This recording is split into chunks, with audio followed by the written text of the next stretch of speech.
22 अप्रैल 2025।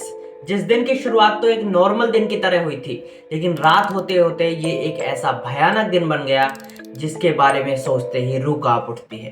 कितने ही लोग कश्मीर घूमने गए लेकिन वापस अपने घर नहीं लौटे।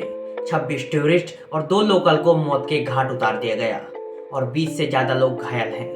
ये सारा वाक्य हुआ जम्मू कश्मीर के पहलगांव में दिन दहाड़े। ये इलाका कश्मीर का सबसे फेमस टूरिस्ट प्लेस है, लेकिन अब वहां पर सिर्फ रोने, चीखने, चिल्लाने की आवाजें आ रही है। हालांकि हम सब ये जानते हैं कि कश्मीर और टेररिज्म का रिश्ता कोई नया नहीं है। वहां पर पहले भी ऐसी चीजें हो चुकी हैं, लेकिन कभी ये चीजें टूरिज्म के ऊपर नहीं आई। टूरिज्म हमेशा सेफ रहा है क्योंकि आर्मी और पुलिस हमेशा रक्षा करती रहती है। हम इंडियन आर्मी है, बैठो। लेकिन यही चीज वो लोग भी सोच कर आए होंगे जो इस आतंकी हमले में मारे गए।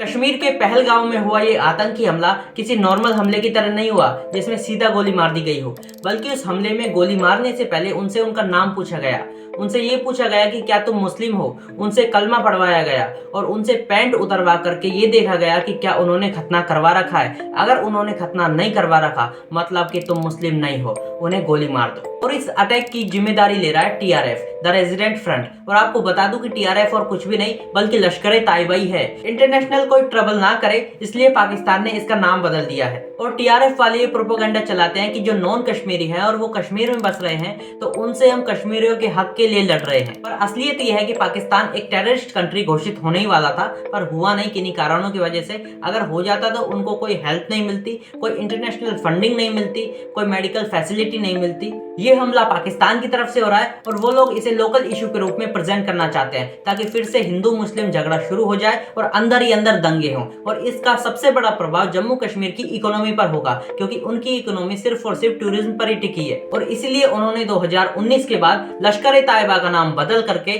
टीआरएफ कर दिया। और इसीलिए आतंकवादी कभी भी टूरिस्ट पर हमला नहीं करते क्योंकि उनके हिसाब से सिविलियंस और टूरिस्ट से उनकी कोई लड़ाई नहीं है, उनकी लड़ाई सिर्फ अथॉरिटी से है। और ये सब अटैक प्लान भी हो सकता है क्योंकि जब यूएस के वाइस प्रेसिडेंट इंडिया आने वाले थे तभी अटैक हुआ। और ये सब चीजें पहले भी हो चुकी है क्योंकि यूएस के वाइस प्रेसिडेंट या फिर प्रेसिडेंट जब इंडिया आने वाले होते हैं तभी ये अटैक होता है इंडिया को अनस्टेबल दिखाने के लिए। और अब तो अमेरिका के प्रेसिडेंट और रशिया के प्रेसिडेंट ने भी सपोर्ट दिखाया है कि हम इंडिया के साथ खड़े हैं चाहे फिर कुछ भी हो। ये खबर सुनते ही गृह मंत्री अमित शाह श्रीनगर के लिए निकल गए और पीएम मोदी ने अपना सऊदी का दौरा कैंसिल कर दिया और एक्शन लेना शुरू कर दिया। और भले ही लोग नेताओं को ट्रोल कर रहे हो, लेकिन जब ऐसी विषम परिस्थिति आती है तब चाहे कोई भी किसी भी पार्टी का क्यों ना हो, सब एक साथ खड़े हो जाते हैं। जैसे अमित शाह, राहुल गांधी, जेपी नड्डा सब एक साथ दिखे। और बहुत सारे लोगों का ये भी कहना है कि कश्मीर के ही कुछ लोग होंगे जो इनसे मिले हुए होंगे क्योंकि जब तक वो लोग इन्हें पनाह ना देते ये ऐसा कुछ कर ही नहीं पाते क्योंकि अचानक से कोई ऐसा इतना बड़ा हमला नहीं कर सकता। ऐसे ही कुछ लोग कश्मीर में कैंडल मार्च निकाल रहे हैं और कुछ लोग पीछे खड़े हुए हंस रहे हैं। यार मतलब बिल्कुल ही तुम्हारा जमीर मर गया क्या? जब तुमको कोई फर्क ही नहीं पड़ता तो तुम ये कैंडल मार्च निकालना ये सब फालतू ढोंग क्यों कर रहे हो? अफसोस की बात है कि हमारे प्रधानमंत्री कुछ ऐसा करने वाले हैं जिससे ये हंसने वाले और टेररिस्ट दोनों रोएंगे। तो यार चलता हूँ, मिलते हैं ऐसी और इंटरेस्टिंग सी वीडियो के साथ में, तब तक के लिए बाय।